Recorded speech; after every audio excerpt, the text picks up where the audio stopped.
World War II was the deadliest conflict in history, involving over 50 countries fighting on land, sea, and air worldwide.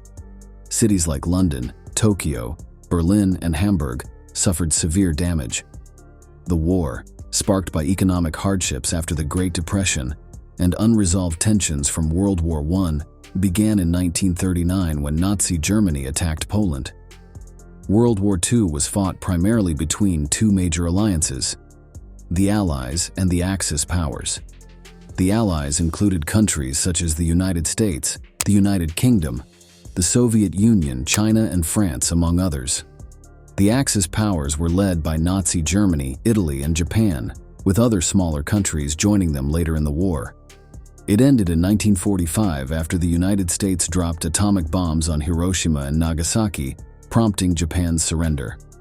The war claimed 60 to 80 million lives, including civilians, and left many cities in ruins. The Holocaust, where 6 million Jews, including civilians, were murdered in Nazi concentration camps, was a tragic aspect of the war. The aftermath saw the formation of the United Nations to maintain peace, but it also led to increased tensions, sparking the Cold War between nations. Today, many global events and relationships can be traced back to the impact of World War II. Let's watch which were the major causes that led to the beginning of World War II. The Treaty of Versailles, War Guilt Clause. In 1919, representatives from over 24 countries met in France to create peace treaties ending World War I. The Treaty of Versailles, signed that year, had a clause known as Article 231, or the War Guilt Clause, which blamed Germany for all the losses in the war. Germany, excluded from the discussions, was forced to accept harsh terms, including giving up land colonies, reducing its military, and paying reparations. U.S. President Woodrow Wilson had proposed the 14 points for peace, including a League of Nations for collective security. However, fearing a powerful Germany, French Prime Minister Georges Clemenceau sought punitive measures. The treaty's demands angered Germans, leading to protests. In 1923, Adolf Hitler, leader of the Nazis, claimed that the Treaty of Versailles was meant to destroy Germany and cause the death of millions of Germans. The Nazi Party's main goal was to overturn this treaty, and promises to do so attracted more supporters to the group. Ultimately, Germany paid off the reparations only in 2010, almost 100 years later, burdening its citizens and causing economic hardship. The role of the peace treaty in setting the stage for another war is still debated. Some people believed at the time that it wouldn't truly bring an end to fighting. Economist John Maynard Keynes resigned from his position with the British delegation to Versailles because he thought the treaty was too harsh and would cause disaster in Europe. A French military leader eerily predicted that the treaty would only temporarily pause in conflict, not lasting peace. The aftermath of World War I showed that the way leaders handle peace can fuel future wars. The League of Nations, a failed attempt at peace. The League of Nations was established after the Treaty of Versailles with 32 member countries, including most victors of World War I. Despite efforts by President Wilson, the U.S. Senate rejected membership. The League aimed to prevent future wars among its members. However, the organization struggled to respond to security threats effectively. Disputes required unanimous agreement, hampering its ability to take action. For instance, when Japan invaded Manchuria in 1931, the League couldn't force Japan to withdraw due to its veto power. In 1935, Italy invaded Abyssinia, and the League's response was weak once again. Ethiopian Emperor Haile Selassie criticized the lack of action, questioning the promises made. The League's optimism was unrealistic, mirrored by the Kellogg-Briand Pact of 1928, which aimed to resolve conflicts peacefully. However, countries like Germany, Italy, and Japan ignored such agreements, while others refused to act. Weakened by World War I, the League's major powers were unable and unwilling to address security threats effectively, leading to more aggression. By the start of World War II, the League was sidelined, partly due to the lack of U.S. membership and the withdrawal of other countries.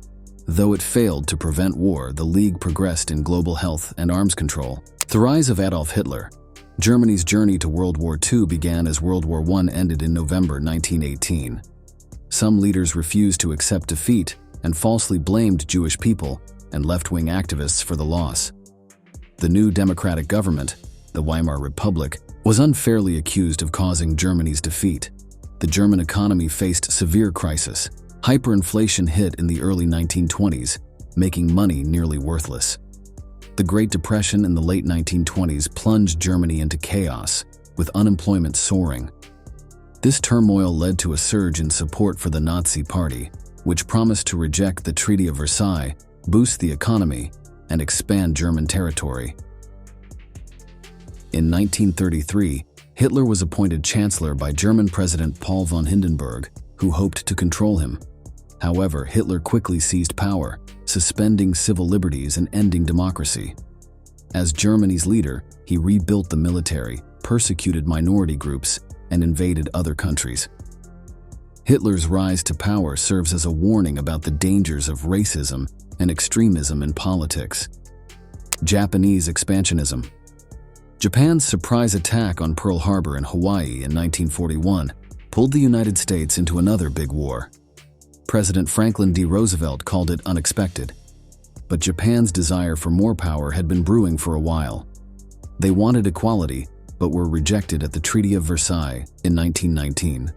Also, Japanese people faced discrimination in Western countries. This made Japan angry because they thought Western nations had more advantages.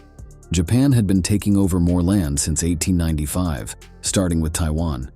They invaded Manchuria in China in 1931, which led to tensions rising. Then in 1937, they attacked southern China, causing more conflict. President Roosevelt became worried about Japan's power and stopped giving it oil. This made Japan mad, so they attacked Pearl Harbor. The U.S. declared war on Japan on December 8, 1941. Germany and Italy, who were friends with Japan, also declared war on the U.S. 3 days later. U.S. isolationism. During the 1920s and 1930s, the United States focused more on itself and less on international affairs. The aftermath of World War I and the Great Depression left a somber mood, leading the country to distance itself from European and Asian conflicts. Congress imposed high tariffs and passed neutrality acts to protect American businesses to avoid foreign entanglements. This isolationist stance was reinforced by the rejection of joining the League of Nations in 1919. President Roosevelt faced domestic resistance when he tried to support Allied nations in the 1930s, signaling to aggressors like Germany and Japan that their actions had few consequences. The America First Committee, with notable figures like Charles Lindbergh, gained popularity in the early 1940s. It aimed to keep the U.S. out of the war, though it also harbored racist and anti-Semitic sentiments. Despite widespread public opposition to joining the war in Europe, the attack on Pearl Harbor by Japan in December 1941 forced the United States into conflict on both fronts. The question of whether different economic and foreign policies could have prevented war remains unanswered. Nevertheless, the debate over America's role in global affairs and the prioritization of national interests continues today. Appeasement. In the 1930s, France and the United Kingdom tried to avoid conflict with Nazi Germany by appeasing it. Instead of stopping Germany's aggressive actions with force, they let some things slide, hoping for peace. This approach was tested in the late summer of 1938, when Hitler threatened war unless he got the Sudetenland, a mostly German area in Czechoslovakia. Just before that, Germany had taken over Austria, called the Anschluss. Hitler wanted to rule over all ethnic Germans, and British Prime Minister Neville Chamberlain thought giving him the Sudetenland would satisfy him. Chamberlain and French leaders signed the Munich Agreement, agreeing to Hitler's demands in exchange for a promise he wouldn't ask for more. Chamberlain returned to London, claiming peace for our time, but the war started the next year. Hitler admitted that he might have backed down if the French had stood up to him earlier. In 1936, when he militarized the Rhineland, he said he was scared the French might stop him. Since World War II, appeasement has been considered a bad foreign policy. However, Leaders were under pressure to avoid war back then, and it's hard to say if being tougher with Hitler would have changed anything. In the end, World War II began as a culmination of factors, including unresolved tensions from World War I, economic crises such as the Great Depression, and the rise of aggressive regimes like Nazi Germany. Policies like appeasement, intended to avoid conflict, ultimately failed to prevent war as leaders misjudged the ambitions of aggressors like Hitler. The annexation of territories, broken treaties, and escalating threats eventually led to the outbreak of the deadliest conflict in human history. Don't forget to like, share, and subscribe to our channel for more content like this. Your support means the world to us.